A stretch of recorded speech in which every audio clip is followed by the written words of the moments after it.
Everyone, I've now moved on to looking at my supplies and my materials, which includes worksheets for term number 1. I'm only going to focus on term number 1 because, like I said in my previous video, school starts in about 2 weeks.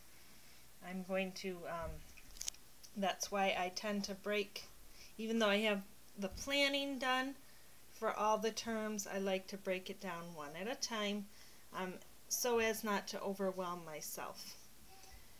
So there's a couple different things that I need to think about. Okay, first of all, it's the beginning of the year, so I have gotten my general school supplies. I've started reorganizing my school cupboard. Now you've seen upstairs in my storage area upstairs, but actually this is where we do school, is down here, and it's a bit of a mess. You'll see my laundry and you'll see my dishes because I'm focusing on this. Again, like I said, I'm very thankful, so thankful for my husband, who has really, he came home straight from work yesterday and did dishes, and last night was sorting laundry.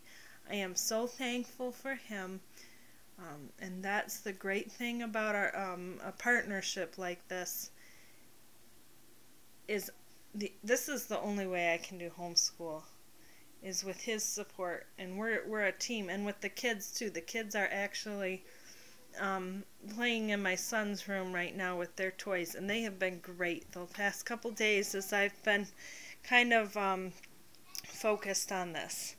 But anyhow, so throughout all this planning, I've been kind of going through my school stuff and trying to organize some of it as well. So this is where we do school, is at the dining room table. And now this is something that we have just gotten in the last couple years, is this cupboard system. Now these two down here are my pantry, and right here is actually my school cupboard. It used to be an open shelf, but this is such a neat, because no matter how messy it is, I can shut the door on it. So I will show you what I've got done so far.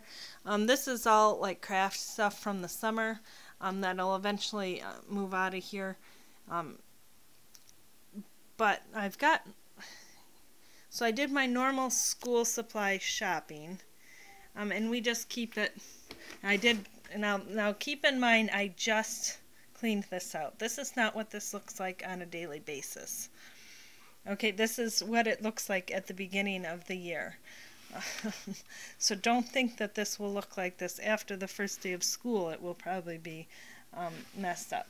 So this is where we keep, you know, I just try and stock up on basic supplies. Pretty much whatever was cheap on sale, I've stocked up on so far. And then as I think of some more things, I'll have to pick them up. I know I have to go and get some more binders already as I'm doing my planning. But yeah, so I did basic school supply shopping, and I know I need to organize this again. This is a big mess, but you know, to kind of go through and see what basic supplies I need.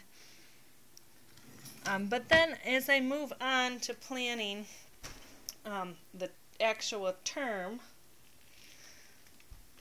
this is where my planning sheets come very much in handy. So I can go through and see what exactly I need to do. So sometimes, if we look at a subject like English and math, most of the materials are self-contained. The worksheets are already in the workbooks, and then there's the teacher's manual. Now, if there were any worksheets to print out, or if there's tests, like we do have for these two subjects, this is what I have, where I like to put them. So I have a tabbed folder for each week. So week number 1, if I had any worksheets or anything to put in here, I would have it, and I'd have it divided up. So I can go ahead with the tests, which I've already done that. I've gone through and seen when are the what lesson the test is on, and seen which week we have a test, and I put it in the corresponding folder. For instance, week number 2, we do have chapter 1 math test for Rebecca. So I go ahead and I do that with the tests. And if we have any worksheets that are not contained in notebooks, which I don't have yet, as I go through the different subjects, I might come up with some worksheets that are not already in a notebook. Like this is Rebecca's handwriting notebook. So this, she's got all her handwriting practice sheets here, and then part of her handwriting also I have decided will be copying her spelling lists. Okay, and just a side note on this, I have mentioned that we use spellingcity.com. I have discovered a couple new features this year, and this is, we only are using the free version. So this is really neat. The first thing is that you can print out the lists to look just like this, so you can have them to study. You can also print out handwriting actually with the lines and the tracing if you like to do it like that. So that was really neat. The other thing was, I had talked about, we are using Bob Jones Spelling 3 with the Spelling City. So I sat down with my book and prepared to type out 36 units of spelling lists. And I was planning to spend quite a bit of time to do this when I saw a button that said import. And I was able to search, and other people have already typed out the Bob Jones unit lists and have them as public lists that I can just import. So all I had to do was press the import button and then arrange them how I wanted. This probably, I don't know how many hours this saved me. That was awesome, and thank you to those of you who have done that. That was a really neat surprise this morning that I didn't have to do all that. It was already done. So I just imported the lists, and now I have all 36 units right there and waiting on the website for Rebecca to do. So that was really exciting. Anyways, that's a kind of a side note. But if I have worksheets that actually go in one of the notebooks, then I'll do that. Otherwise, they go into the file folders. Now with the math with Bob Jones has manipulatives. It depends on your curriculum and what they look like. Bob Jones has a lot of just the cardstock manipulatives. So this is the best way I can figure out to organize them. If you can think of another way, if you have another way that you organize your Bob Jones manipulatives, I will for sure be interested. But this, I just got, what is this, a 3 or a 4-inch binder? And then just bags with hole punch. And then I've kind of got them divided up by the different kinds. So over the years, let's see, we did homeschool Jonathan 1st through 4th grade. So we have most of the manipulatives we will need for this year already in here. So I don't really have to worry about that. But if you are new to homeschooling, or this is the first year you're doing a certain grade, you might have to go ahead and organize those. So that's where I keep the manipulatives for that.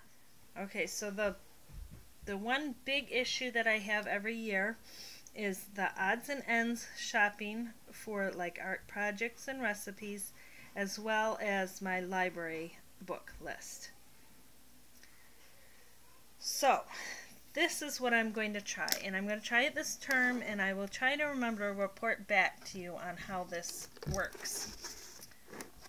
All I'm going to do is I took some loose notebook paper, I numbered them 1 through 7 for each of the weeks, and on one side I'm going to do a shopping list, and the other side I'm going to do the library book list. So either the themes that we're doing, or actually like with the social studies curriculum, it actually has recommended books for reading. So I will divide those out and write them out so I can take this list to the library and get the books on a weekly basis that I need. I always see the joke about the homeschool mom and the homeschool family with the huge library fine, and that tends to be us. I, for whatever reason, have such a hard time getting books back to the library on time.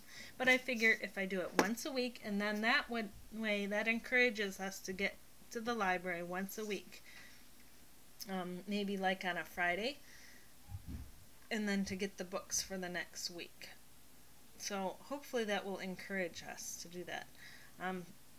So that's the thought. That's the way I'm going to try and do this. I know it's, like I said, with the social studies curriculum, it has probably about 2 food recipes a week, and then some craft ideas. And I know we don't have the stuff for all of that. So yeah, so that's where I'm going to keep those lists, and I'm hopefully going to be able to get it done for the entire term at a time. So then I can just go, and then I will keep this in my school planning notebook. So on a weekly basis, when I'm going to the grocery store or to the library, I can take my lists with me, and then I'll know what I need.